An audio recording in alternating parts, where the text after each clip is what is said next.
এখন আমরা দেখব যে দুইটা সরলরেখা যদি পরস্পরকে ছেদ করে তাহলে তারা একই সাথে সূক্ষ্মকোণ উৎপন্ন করতে পারে, স্থূলকোণ উৎপন্ন করতে পারে, যদি না তারা সমান কোণে ছেদ না করে।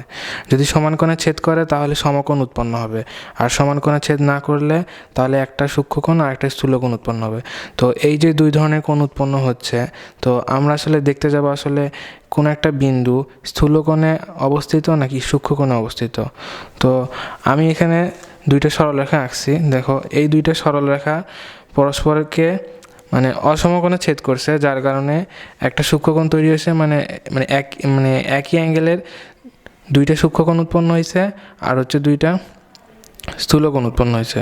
তো এইখানে আমি ধরে নিচ্ছি হচ্ছে এই সরলরেখাটা হচ্ছে 5x + 3y - 2 = 0, আর এটা হচ্ছে 6x + 9y + 15 = 0।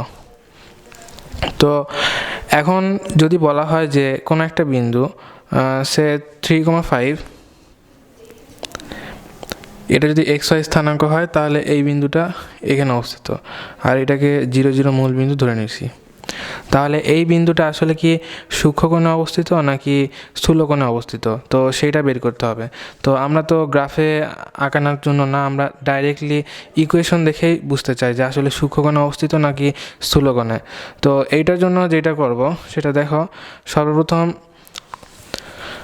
আমি হচ্ছে এই দুটাকে একটা ফাংশন ধরে নিই। তো ধরে নিলাম যে এটা হচ্ছে xy দ্বিচলকের একটা ফাংশন, 6x + 9y + 15 = 0।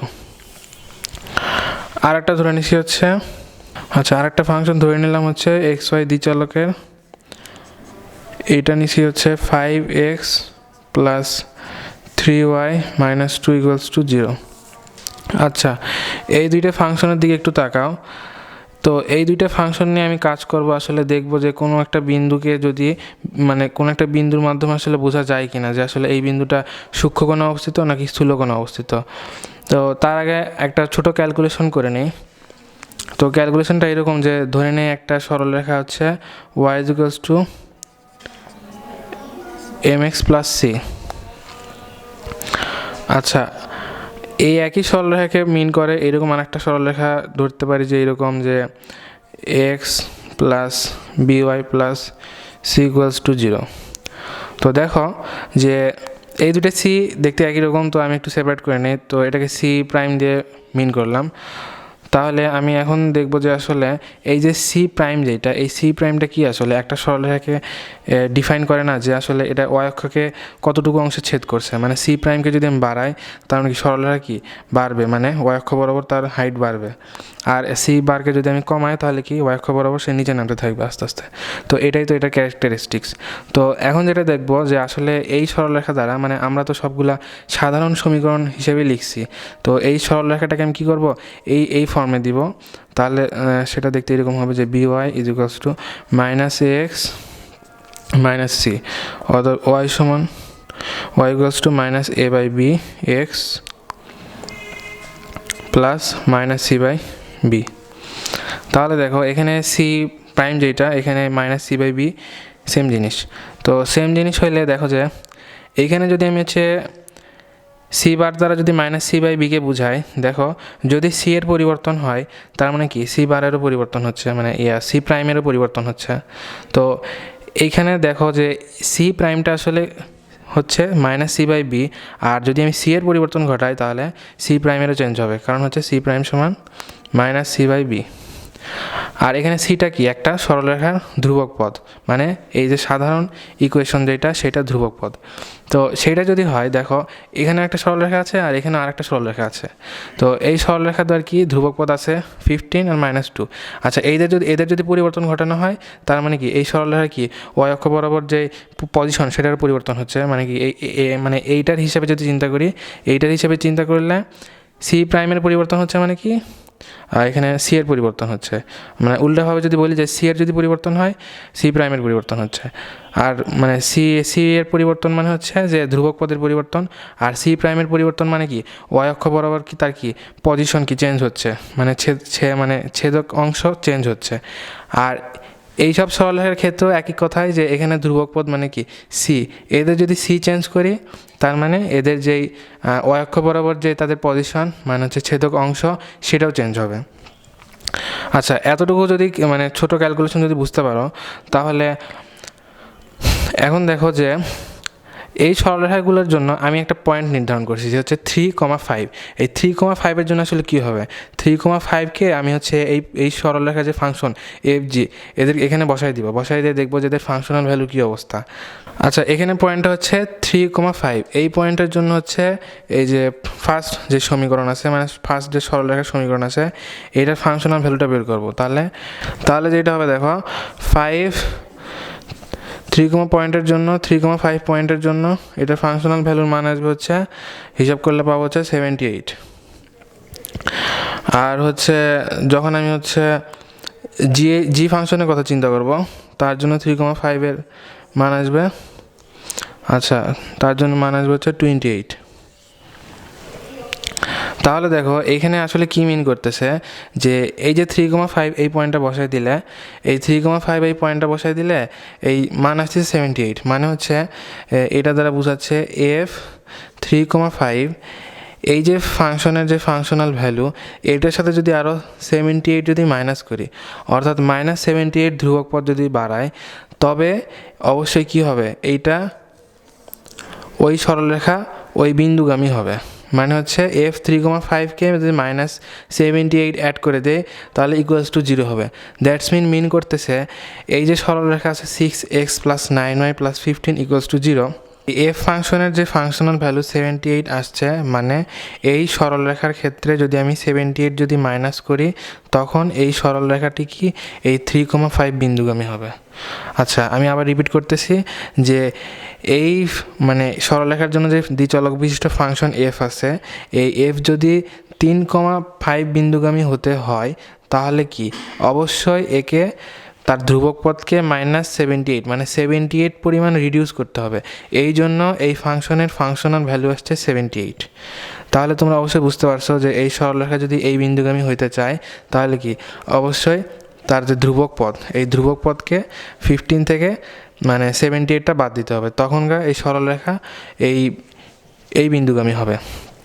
আচ্ছা, তাহলে এইটা একটু চিন্তা করো যে এই সরলরেখার ধ্রুবক পদকে বিয়োগ করতে হইলে মানে এই সরলরেখার ধ্রুবক পদ বিয়োগ করা গেলে তখন হচ্ছে সে 3,5 বিন্দুগামী হচ্ছে। আচ্ছা, তার মানে এইখানে যতগুলা বিন্দু আছে মানে এই সরলরেখার যে ওই উপরের পার্টে যতগুলা বিন্দু আছে সকল বিন্দুর জন্যই কি আসলে এই সরলরেখা কি উপরে উঠতে হচ্ছে না, মানে সকল বিন্দুর জন্যই যদি সকল বিন্দুগামী মানে যে কোনো বিন্দু এই উপরের পার্টে যে কোনো বিন্দু যদি আমি চিন্তা করি এই সরলরেখা কি আরও উপরে উঠতে হবে, মানে ওয়াই অক্ষের উপরের দিকে। তাহলে ওয়াই অক্ষের উপরের দিকে যদি উঠতে হয় তাহলে অবশ্যই কি তাদের এই যেটা বলছিলাম আগে যে সি প্রাইমকে চেঞ্জ করতে হচ্ছে। আচ্ছা, সি প্রাইমকে চেঞ্জ করতে হইলে মানে সি প্রাইমকে যদি চেঞ্জ করা হয় তাহলে কি অবশ্যই কি তাদের ধ্রুবক পদ চেঞ্জ হচ্ছে। তাহলে সি প্রাইম চেঞ্জের ক্ষেত্রে মানে যেই চিহ্ন বিশিষ্ট মানটা আসলে এখানে মানে গ্রহণ করা হচ্ছে, যেমন এইখানে কি এই সিটাকে কি চেঞ্জ করা হচ্ছে -78 চেঞ্জ করা হচ্ছে। তো -78 যদি চেঞ্জ করা হয় তার মানে কি অবশ্যই এইখানে কি -78 করতে হচ্ছে, আর এখানে যদি -78 করতে হয় অবশ্যই এই যে ঢালাকৃতির যে সমীকরণের যে ছেদকাংশ যেটাকে বোঝানো হয় সি প্রাইম এইটাকেও -78-এর অনুপাতেই চেঞ্জ করতে হচ্ছে।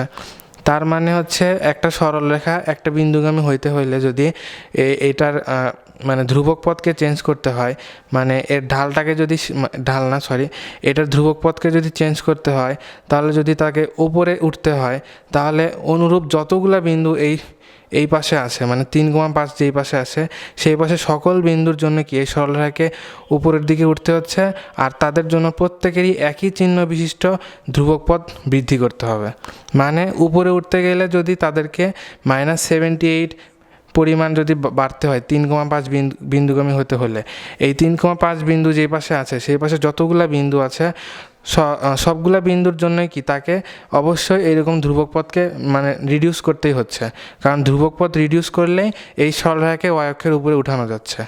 তাহলে এই কনসেপ্টটা যদি কাজে লাগাও তাহলে দেখবা যে এই 3,5 সরলরেখার যে উপরের দিকে আছে এইরকম যতগুলো বিন্দু এই পাশে থাকবে প্রত্যেকের জন্যই ফাংশনাল ভ্যালু তোমার প্লাস আসবে। আর এই ফাংশনাল ভ্যালু প্লাস আসা মানে কি, প্রত্যেকেই বলতেছে যে এই সরলরেখার ধ্রুবক পথকে এই পরিমাণ রিডিউস করো, মানে ফাংশনাল ভ্যালু পরিমাণ রিডিউস করো, তাহলেই এই সরলরেখাটি কি, মানে এই সরলরেখাটার যে সি মানে ওয়াই অক্ষের ছেদকাংশ সেটা চেঞ্জ হবে, একই চিহ্ন বিশিষ্ট চেঞ্জ হবে, মানে বাড়বে। তার মানে প্রত্যেকেই বলছে যে এই সরলরেখাকে যদি উপরে উঠাতে চাই, এই সরলরেখাকে উপরে উঠাতে চাইলে তাদের ধ্রুবক পথকে সেম চিহ্ন বিশিষ্ট মান পরিবর্তন করতে হবে। আর ধ্রুবক পথকে যদি সেম চিহ্ন পরিমাণ মান সেম চিহ্ন বিশিষ্ট মান যদি চেঞ্জ করতে হয়, তাদের ফাংশনাল ভ্যালুও সেম চিহ্ন বিশিষ্টই হবে। তার মানে এই পাশে 3,5 বিন্দু যেই পাশে আছে সেই পাশে প্রত্যেকটা বিন্দুর জন্যই এই ফাংশনাল ভ্যালু সেম চিহ্ন বিশিষ্ট হবে, মানে সকলেই 0-র চেয়ে বড় হবে। ঠিক উল্টা দিক দিয়ে যদি চিন্তা করি, তাহলে এই যে সরলরেখা আছে, এই সরলরেখা 3,5 যেই পাশে অবস্থিত তার বিপরীত পাশে সকল বিন্দুর জন্য এই ফাংশনাল ভ্যালু নেগেটিভ হবে। কারণ সবাই চাইবে এই সরলরেখাকে নিচে নামানো হোক, মানে তার ধ্রুবক পদ মানে তার যেই ছেদকাংশ আছে মানে সি প্রাইম আছে, এই সি প্রাইমটা কি একই দিকেই কমানো হোক, রিডিউস করা হোক। আর সি প্রাইমকে কমানো মানে কি, অবশ্যই তার সিকেও কমাতে হবে। সিকে কমানো মানে হচ্ছে সি প্রাইমকে যদি কমাতে হয় তাহলে অবশ্যই এই যে এখানে যদি আমি তাকাই তাহলে দেখব যে এই মানে সিকে বাড়াতে হবে। আর সিকে বাড়ানো মানে কি, আগে যেমন ধ্রুবক পথ কমানো হয়েছে এইবার ধ্রুবক পথকে বাড়াতে হবে। তার মানে এই পাশে সকল বিন্দুর জন্য বোঝানো যাচ্ছে যে এই সরলরেখার ধ্রুবক পথ বাড়াতে হবে, তবে এই সরলরেখার নিচে নামানো যাবে, তবে এই সরলরেখাটি নিচের যতগুলো বিন্দু আছে প্রত্যেক বিন্দুগামী হওয়া সম্ভব। তাহলে এই নিচের বিন্দুগুলোর জন্য ফাংশনাল ভ্যালুটা কি হবে, নেগেটিভ হবে। সে এখানে একটা বিন্দু আমরা চিন্তা করতে পারি, সেটা হচ্ছে -5, -8। তাহলে এফ অফ -5, -8 যদি বসায় দেখি তাহলে দেখবা যে অ্যান্সার আসে -87, 0-র চেয়ে ছোট। ঠিক অনুরূপভাবে এটা হচ্ছে এফ ফাংশন ছিল, এটা জি ফাংশনের বেলাতেও তাই। জি ফাংশনের বেলা যদি আমি এই ফাংশনটিকে 3,5 বিন্দু বসায় দেই ফাংশনে, তাহলে এইটার ফাংশনাল ভ্যালু আসবে g3 of 5 is equals to 28 greater than 0। তার মানে এটা দ্বারা বোঝানো যাচ্ছে যে এই ফাংশনের ক্ষেত্রেও এই ফাংশনের যে ফাংশনাল ভ্যালু 28 আসতেছে, মানে এই ফাংশনকে যদি আমি -28 দ্বারা যদি ধ্রুবক পদ যোগ করে দিই তবে হচ্ছে এই ফাংশনটা মানে এই সরলরেখাটা ওই বিন্দুগামী হবে। এইখানে এই পরবর্তী যে আরেকটা সরলরেখা আছে মানে হচ্ছে 5x + 3y - 2 = 0, এই সরলরেখার ক্ষেত্রে এই সরলরেখার যে ফাংশনটা তৈরি করছি জি ফাংশন, তার জন্য যে 3,5 বিন্দু বসাই এই সরলরেখার যে ফাংশনে, তাহলে দেখবা যে অ্যান্সারটা আসে হচ্ছে 28। আচ্ছা, 28 আসার কারণ হচ্ছে এই সরলরেখাকে যদি আমি -28 দ্বারা যোগ দিয়ে দেই তাহলে এই সরলরেখাটা কি ওই 3,5 বিন্দুগামী হবে। আচ্ছা, এই সরলরেখা 3,5 বিন্দুগামী যদি বানাতে চাই, আচ্ছা মানে এই সরলরেখাটাকে যদি আমি এইখানে আনতে চাই তাহলে দেখো যে তার মানে যে ওয়াই অক্ষ বরাবর তার কিন্তু হাইট বাড়ছে। তো ওয়াই অক্ষ বরাবর যদি হাইট বাড়ে তার মানে অবশ্যই কি তার যে y = mx + c আকৃতির এই আকৃতির যে তাহলে সি বারকে বাড়ছে। আচ্ছা, সি বার যদি বাড়ে তাহলে কি তার এই যে জেনারেল ফর্মে যে ধ্রুবকটা থাকে এটা কিন্তু কমে। তাহলে এই জেনারেল ফর্মের ধ্রুবক পদ কমছে। দ্যাটস মিন দেখো এখানেও সেই একই কথাই বোঝাচ্ছে যে এই সরলরেখা এই যে জেনারেল ফর্ম এইটা থেকে কিন্তু -28 মানে 28টাকে বাদ দিতে হবে এই জেনারেল ফর্ম থেকে। তাহলে তার হচ্ছে যে ঢাল আকৃতির সমীকরণ, সেই ঢাল আকৃতির সমীকরণে তার সি প্রাইম যেটাকে বোঝাচ্ছি, সি প্রাইমকে বোঝাচ্ছি মানে হচ্ছে ওয়াই অক্ষর দিকে তার যে ওয়াই অক্ষর ছেদকাংশ সেটা হচ্ছে বাড়তেছে। তাহলে এই পাশে যতগুলা বিন্দু থাকবে সবার জন্য কি, সবার জন্য যদি আমি এই সরলরেখাটাকে স্যাটিসফাইড করতে চাই, মানে সকল বিন্দু দিয়ে যদি আমি চিন্তা করি যে আমি এই বিন্দুর জন্য কি করব, এই সরলরেখাটা এই বিন্দুগামী করতে চাই, তাহলে এই সরলরেখাটাকে যদি এই বিন্দুগামী করতে চাই, তাহলে এই সরলরেখাটা কি ওয়াই অক্ষ বরাবর অবশ্যই কি মানে উপরের দিকে উঠতে হচ্ছে। এই ওপরের সকল বিন্দুর জন্যই এই সরলরেখাকে উপরে উঠতে হবে। আর এই সরলরেখাকে যদি আমি উপরে উঠাতে চাই, তাহলে কি তার কি এই যে সি প্রাইম, এই সি প্রাইমকে কি অবশ্যই বাড়তে হবে। এই সি প্রাইমকে বাড়তে হলে দেখো যে এই সি প্রাইমকে বাড়তে হলে এই সি প্রাইম সমান কি আসলে মাইনাস সি বাই বি না, এই সি প্রাইমকে বাড়তে হলে এই সিকে কমতে হবে। আচ্ছা, সিকে কমা মানে কি, তার হচ্ছে ধ্রুবক পদকে কমানো। আচ্ছা, ধ্রুবক পদ যদি কমাতে চাই তাহলে দেখবা যে অবশ্যই তার ফাংশনাল ভ্যালু এনিহাও পজিটিভ আসতে হবে। ফাংশনাল ভ্যালু যদি পজিটিভ আসে তাহলে তার ধ্রুবক পদ রিডিউস হবে। তাহলে এই সরলরেখার জন্য ওপরের দিকে যতগুলো বিন্দু আছে, মানে 3,5 বিন্দু যে পাশে আছে, সকল বিন্দুর জন্যই ফাংশনাল ভ্যালু একই চিহ্ন বিশিষ্ট আসবে। আর যেহেতু দেখা যাচ্ছে যে পজিটিভ চিহ্ন বিশিষ্ট আসতেছে, তার মানে কি অবশ্যই মানে হচ্ছে সকল বিন্দুর জন্য পজিটিভই আসবে। আচ্ছা, এবার দেখবো হচ্ছে এই সরলরেখার ঠিক নিচে একটা বিন্দু নিব, মানে আগে যেমন নিলাম হচ্ছে -5,-8, এবারও -5,-8 যদি নিয়ে দেখি যে -5,-8 বিন্দুগামী হতে চাইলে এই সরলরেখাটাকে আসলে কি হইতে হচ্ছে, মানে ওয়াই অক্ষ বরাবর নিচে নামতে হচ্ছে। তাহলে এই সরলরেখা 5x + 3y - 2 = 0 এই সমীকরণের যে মানে সরলরেখাটা আছে, এই সরলরেখাটাকে যদি আমি y অক্ষ বরাবর নিচের দিকে নামাই, y অক্ষ বরাবর যদি নিচের দিকে নামাই, তবে এই 5 - 8 বিন্দুগামী হওয়া সম্ভব। 5 - 8 বিন্দুগামী হওয়া তখন সম্ভব। তাহলে একে যদি নিচে নামানো হয় y অক্ষ বরাবর, তাহলে দেখবা যে আসলে তার মানে সি প্রাইম যেটা, সি প্রাইমকে কি কমানো হচ্ছে, সি প্রাইমকে কমানো হচ্ছে মানে কি তার হচ্ছে যে সি প্রাইম ইকুয়ালস টু হচ্ছে -c/b, এইটার সিকে বাড়ানো হচ্ছে, মানে ধ্রুবক পদকে বাড়ানো হচ্ছে। আর একটু খেয়াল করবা যে ধ্রুবক পদকে যদি আমি বাড়াতে চাই, ধ্রুবক পদকে বাড়াতে চাইলে এই একই সরলরেখার জন্য কি 5x + 3y - 2 ধ্রুবক পদকে যদি কিছু একটা বাড়াতে চাই, ধরে নেই হচ্ছে জেড পরিমাণ বাড়াবো, আচ্ছা সরি জেড না, ধ্রুবক পদকে যদি আমি কে পরিমাণ বাড়াতে চাই, যাতে করে কে পরিমাণ বাড়ালে -5, বিন্দুগামী হয়, তাহলে দেখবা যে 5x + 3y - 2 = -k হয়। অর্থাৎ তখন দাঁড়াবে কি যে ফাংশনাল ভ্যালু দাঁড়াবে তখন একটা মাইনাস মান। আসলে তোমরা দেখবা যে আসলে জি এর জন্য -5, -8 বিন্দুর যে ফাংশনাল ভ্যালু সেটাও দাঁড়াবে মাইনাস, সেটা দাঁড়াবে -51, যেটা হচ্ছে 0 হচ্ছে ছোট। আচ্ছা, এখন আমরা দেখলাম যে এই লাল যে রেখা, লাল যে সরলরেখার সমীকরণ, এই সরলরেখার সমীকরণের জন্য এক পাশে পুরো এই ফাংশনাল ভ্যালুর মান হচ্ছে পজিটিভ হচ্ছে, তার মানে এই পাশে যতগুলা এফ অফ এনিথিং বিন্দুর যে মান, তো সেটা যদি আলফা কমা বিটা বিন্দু হয়, তো F of alpha comma beta চিন্তা করতে পারি 3,5 বিন্দু দ্বারা। তাহলে এই পাশে সকল বিন্দুর জন্য 3,5 বিন্দুর জন্য অবশ্যই কী হচ্ছে, পজিটিভ হচ্ছে। আচ্ছা, এই লাল রেখার উপরের সকল বিন্দুর জন্য যেহেতু এফ অফ এক্স ওয়াই এর মান পজিটিভ হচ্ছে, তাহলে আমি এদেরকে লাল দিয়ে প্লাস দিয়ে দিই।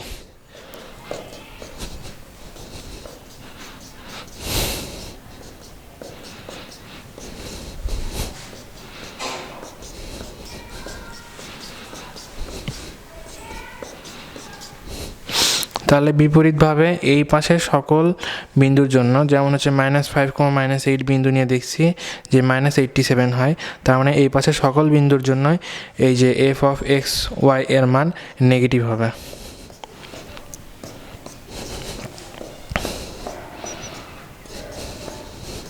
আর এই যে কালো রেখা, এই কালো যে সরল রেখা, এইটার জন্য দেখছি যে 3,5 বিন্দু যেই পাশে আছে সেই পাশের সকল বিন্দুর জন্য এই যে ফাংশনাল ভ্যালুর মান হচ্ছে পজিটিভ, তার মানে এই পাশে সকল বিন্দুর জন্য পজিটিভ আসবে।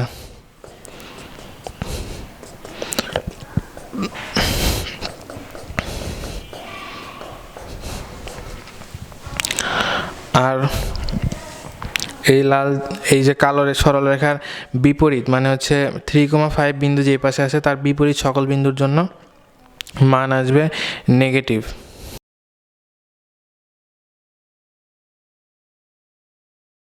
তাহলে এই যে সরলরেখা দুইটা পরস্পরকে ছেদ করার কারণে যে চারটা যে অংশ তৈরি হয়েছে, মানে এই যে চারটা পার্ট তৈরি হয়েছে, এই চারটা পার্টের মধ্যে দেখবা যে এই যে এই অংশে কিন্তু পুরাটাই পজিটিভ স্থান দখল করছে।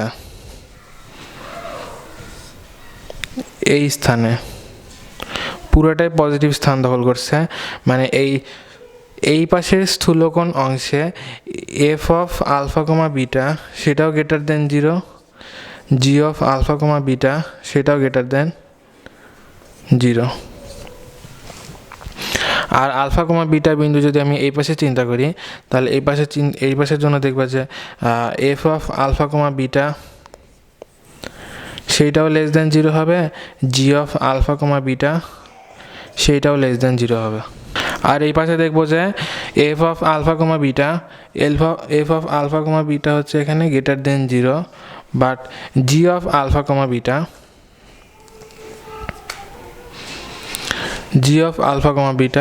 এটা হচ্ছে লেস দেন 0।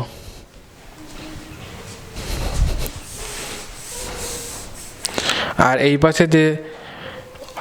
পাশে যে অঞ্চল তৈরি হয়েছে, এই অঞ্চলে দেখো যে লাল মাইনাস মানে হচ্ছে এই যে এই সরলরেখা, এই 1 নম্বর সরলরেখা F of alpha comma beta, এই F of alpha comma beta হচ্ছে লেস দেন 0। আর জি অফ আলফা কমা বিটা হচ্ছে গ্রেটার দেন 0। তাহলে একটু বোঝার চেষ্টা করো যে এই চারটা অংশে 4 রকম ফাংশনাল ভ্যালু আসার কারণে দেখবা যে এই পাশে দুইটারই 0 চেয়ে বড়, এই পাশে দুইটাই লেস দেন 0। তাহলে দেখো এদেরকে যদি আমি আসলে গুণ করি অথবা ভাগ করি, অবশ্যই কি পজিটিভ মান আসবে, ভাগ করলেও পজিটিভ আসবে, গুণ করলেও পজিটিভ আসবে। তো যেটা হচ্ছে এইখানকার ক্ষেত্রে স্বীকৃত নিয়ম সেটা হচ্ছে আমরা গুণ করব। আচ্ছা, গুণ করলে দেখবা এফ আলফা কমা বিটা আর জি হচ্ছে আলফা কমা বিটা, এই দুটার গুণফল হবে গ্রেটার দেন 0। দুইটা যেহেতু লেস দেন 0, গুণ করলে গ্রেটার দেন 0 হবে। এই ক্ষেত্রেও তাই, যেহেতু দুইটাই গ্রেটার দেন 0, তাহলে এদের ফাংশনাল ভ্যালুটা যদি আমি গুণ করি, F alpha comma beta into G alpha comma beta এটাও গ্রেটার দেন 0 হবে। ঠিক আছে। আর শুধুমাত্র এই যে সূক্ষ্মকোণ, এই যে ছোট্ট কোণ, এই সূক্ষ্মকোণের ক্ষেত্রে দেখবা যে হচ্ছে এইখানে কি দাঁড়াইছে, দুইটা বিপরীতধর্মী মান, একটা পজিটিভ একটা নেগেটিভ। তাহলে দুটা বিপরীতধর্মী মান যদি আমি গুণ করে দিই, তাহলে যেটা আসবে দুইটার গুণফলের মান নেগেটিভ। এই ক্ষেত্রেও ঠিক সেম, যে এখানে কি প্লাস মাইনাস, তার মানে কি তাদের গুণফল মাইনাস।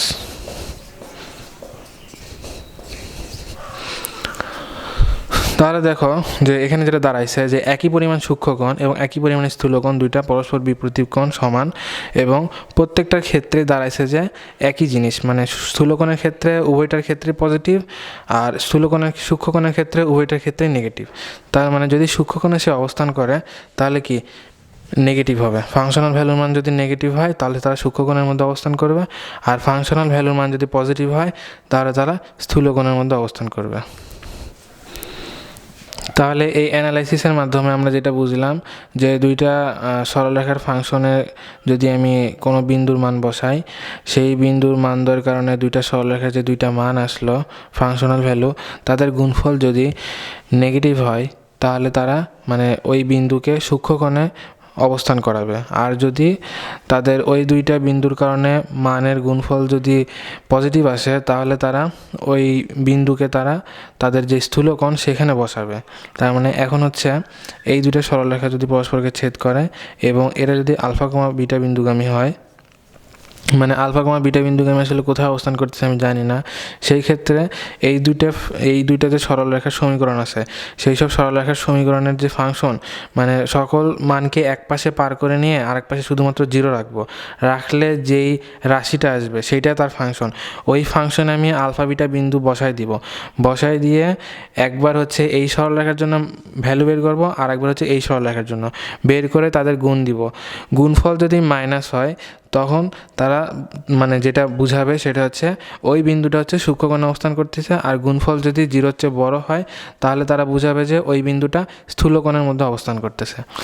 তাহলে এখন দেখো আমরা হচ্ছে খুব ইজিলি মানে কোনো প্রকার অঙ্কন ছাড়া, কোনো প্রকার অঙ্কন ব্যতীত শুধুমাত্র একটা ছোট একটা টিপসের মাধ্যমে, মানে ছোট একটা ফলাফলের মাধ্যমে বুঝতে পারবো যে আসলে কোন একটা বিন্দু দুইটা সরলরেখার ছেদের সূক্ষ্ম কোণে অবস্থান করতেছে নাকি স্থূল কোণে অবস্থান করতেছে।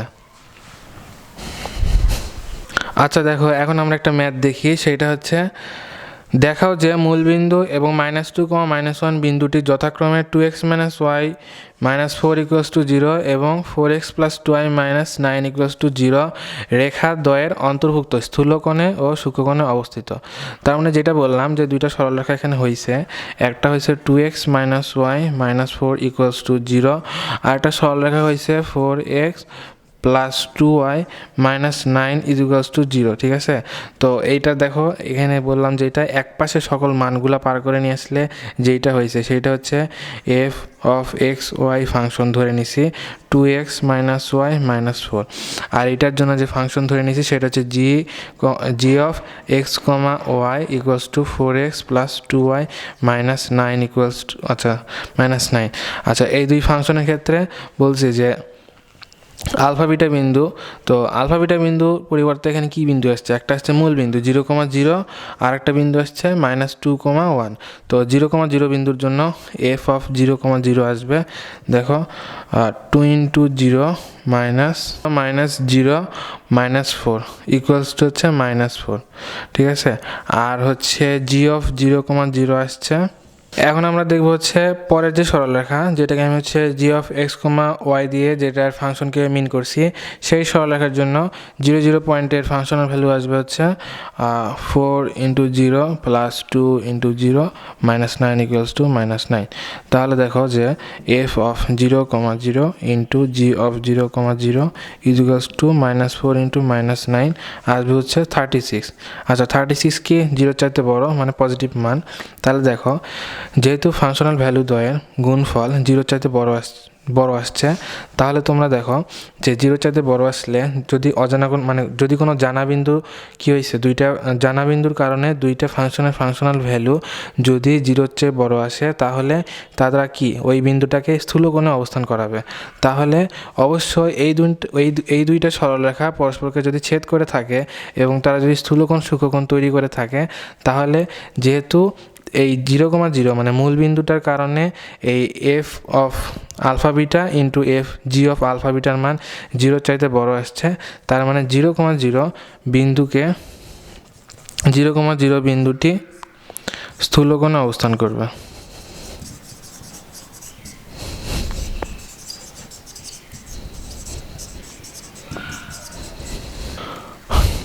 এবার দেখো যে 2, -1 বিন্দুটা আসলে কোথায় আছে, তার জন্য f of 2, -1টা বের করে নেই।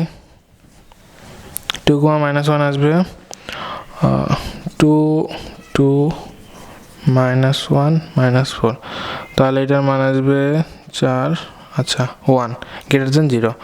আর g of 2, -1 আসবে 4 × 2 + 2 × -1 -9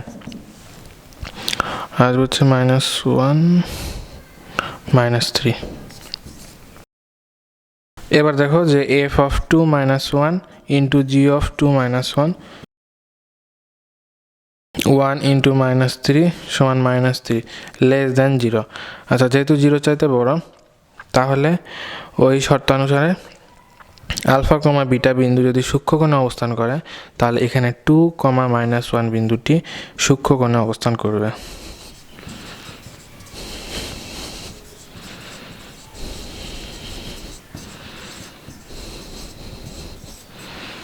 আচ্ছা দেখো, কোণের সমদ্বিখণ্ডক মানে হচ্ছে দুইটা সরলরেখা যদি পরস্পরকে ছেদ করে, তাহলে তারা যদি অসমান কোণে ছেদ করে, তাহলে একটা সূক্ষ্মকোণ তৈরি হয়, মানে সূক্ষ্মকোণ একই রকমের সূক্ষ্মকোণ দুইটা তৈরি হয়, আর একই রকমের স্থূলকোণ দুইটা তৈরি হয়।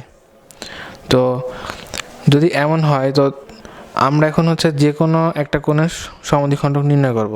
আসলে এখানে তো দুইটা সমদ্বিখণ্ডক তৈরি করা সম্ভব। একটা সমদ্বিখণ্ডক যদি আমি তৈরি করতে পারি তো তাহলে আমি আরেকটা নিয়েও চিন্তা করতে পারবো। তো ফার্স্টলি আমি ধরে নিলাম যে আমি এই সমদ্বিখণ্ডকটা বের করব। তো এইটার জন্য একটা ছোট কনসেপ্ট কাজে লাগাতে হবে, সেটা হলো যে আমি এই সরলরেখাটাকে যদি আমি ধরে নেই a1x plus b1y plus c1 equals to 0, আর এই সরলরেখাটা যদি ধরে নেই a2x plus b2y plus c2 equals to 0, তাহলে দেখো এই যে দুইটা সরলরেখা হয়েছে, এই দুইটা সরলরেখা থেকে যদি আমি এমন একটা সঞ্চারপথ বের করতে পারি যেই সঞ্চারপথের উপর প্রত্যেকটা বিন্দুর জন্য কি লম্ব দূরত্বটা সেম, তাহলে সেই সঞ্চারপথটাই হবে সমদ্বিখণ্ডক। দেখো যে সমদ্বিখণ্ডকের জন্যই আমি এমন সকল বিন্দু পাবো, দেখো যে সকল বিন্দুর জন্য এই সরলরেখার মানে এই সমদ্বিখণ্ডকের উপর প্রত্যেকটা বিন্দুর জন্য লম্ব দূরত্ব মানে সমদ্বিখণ্ডকের উপর প্রত্যেকটা বিন্দুর জন্য এই সরলরেখার উপর লম্ব দূরত্ব এবং এই সরলরেখার উপর লম্ব দূরত্বটা সেম হবে। তাহলে এইখানে এই পয়েন্টের জন্য তাই হবে, এই পয়েন্টের জন্য তাই হবে, এই পয়েন্টের জন্য তাই হবে। তাহলে এই কনসেপ্টটা যদি ঠিক থাকে তাহলে আমি ফার্স্টলি একটা বিন্দু ধরে নিব এক্স প্রাইম ওয়াই প্রাইম। তাহলে দেখো তো এইখান থেকে এটা লম্ব দূরত্ব কী হবে, mod of a1x prime plus b1y prime plus c1 divided root over a1 square plus b1 square mod equals to ওই বিন্দু থেকে দ্বিতীয় সরলরেখার উপর লম্ব দূরত্ব সেটা কত, a2x prime plus b2y prime plus c2 divided root over a2 square plus b2 square. এখন দেখো এই যে মডের কাহিনী আছে হচ্ছে মানে মডুলাসটা যদি আমি উঠাই দিই তাহলে দুই ধরনের সরলরেখা পাবো।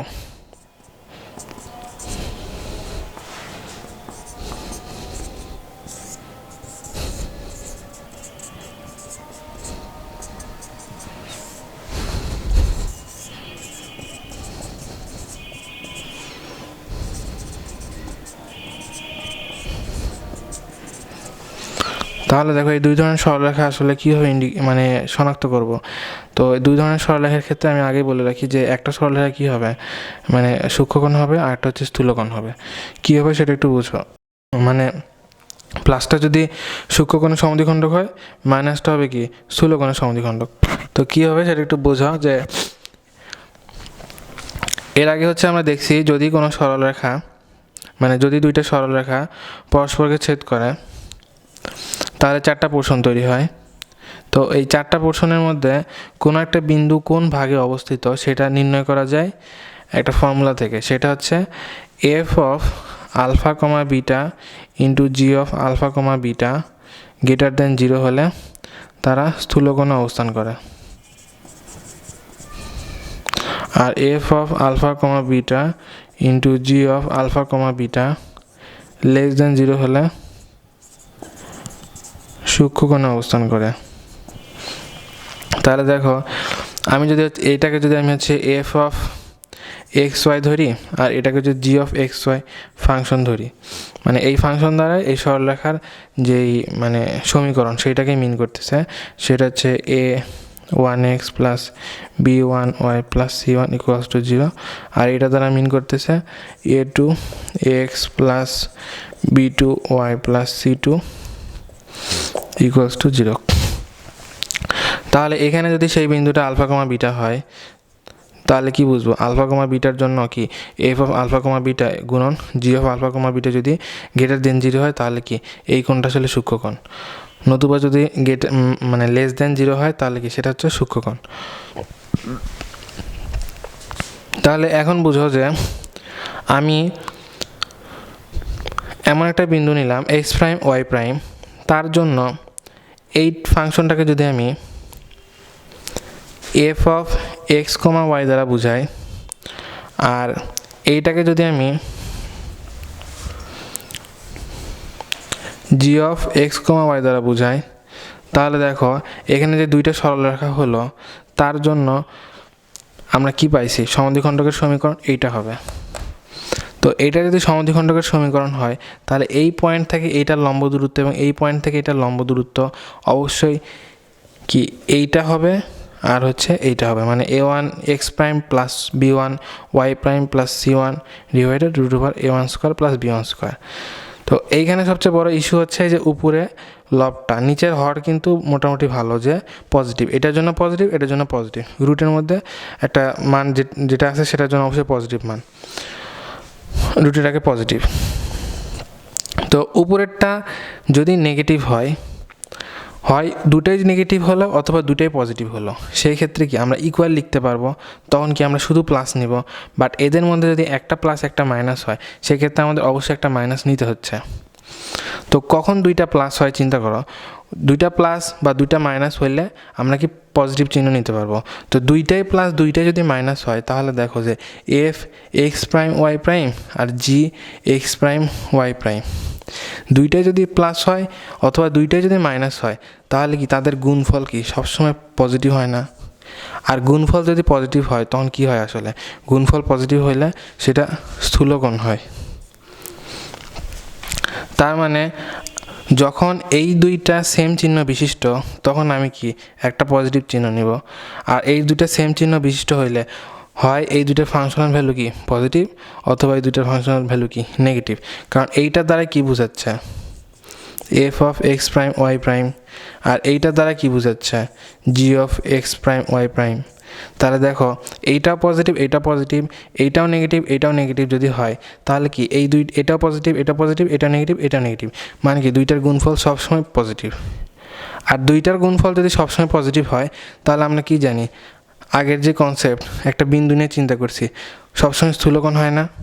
তার মানে যখন স্থূলকোণের সমদ্বিখণ্ডক আমরা বের করব, তখন পজিটিভ নিব।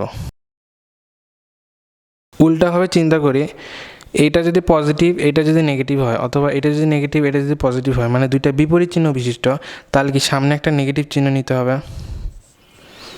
সামনে যদি নেগেটিভ চিহ্ন নেই, তাহলে বলো একটা পজিটিভ একটা নেগেটিভ, অর্থাৎ একটা পজিটিভ একটা নেগেটিভ, অথবা একটা নেগেটিভ একটা পজিটিভ।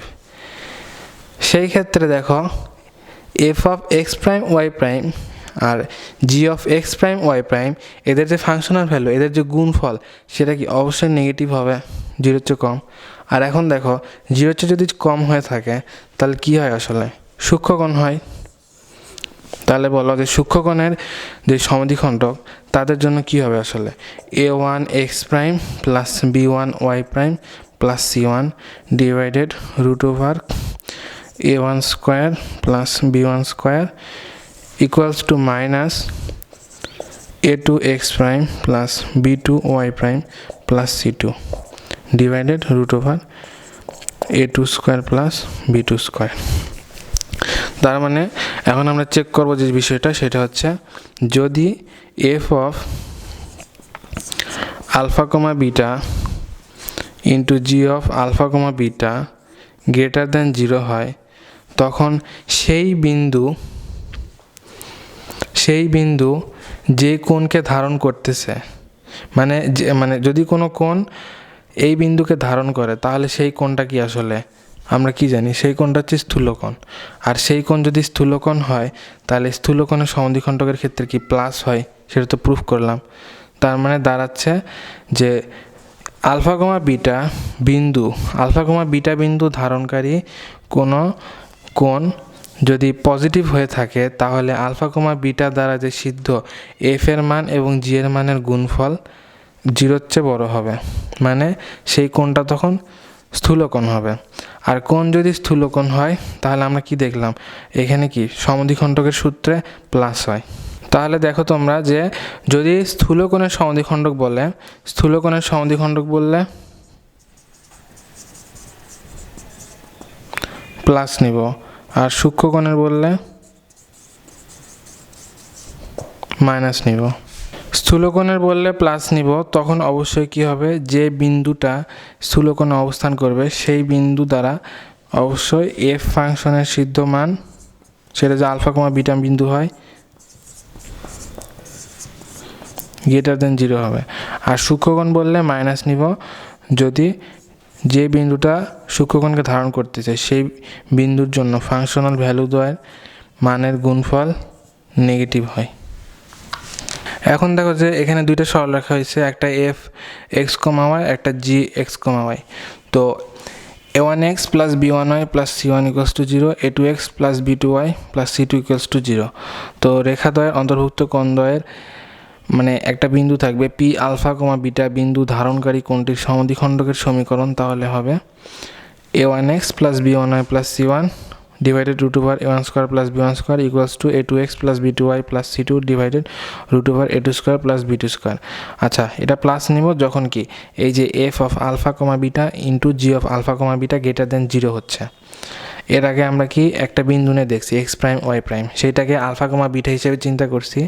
আর পরে যেটা হয়েছে সেইটা হচ্ছে সঞ্চারপথের ইকুয়েশন নেওয়ার জন্য আমরা শুধুমাত্র এক্স ওয়াই হিসেবে চিন্তা করছি, আলফা কমা বিটা বাদ দিছি।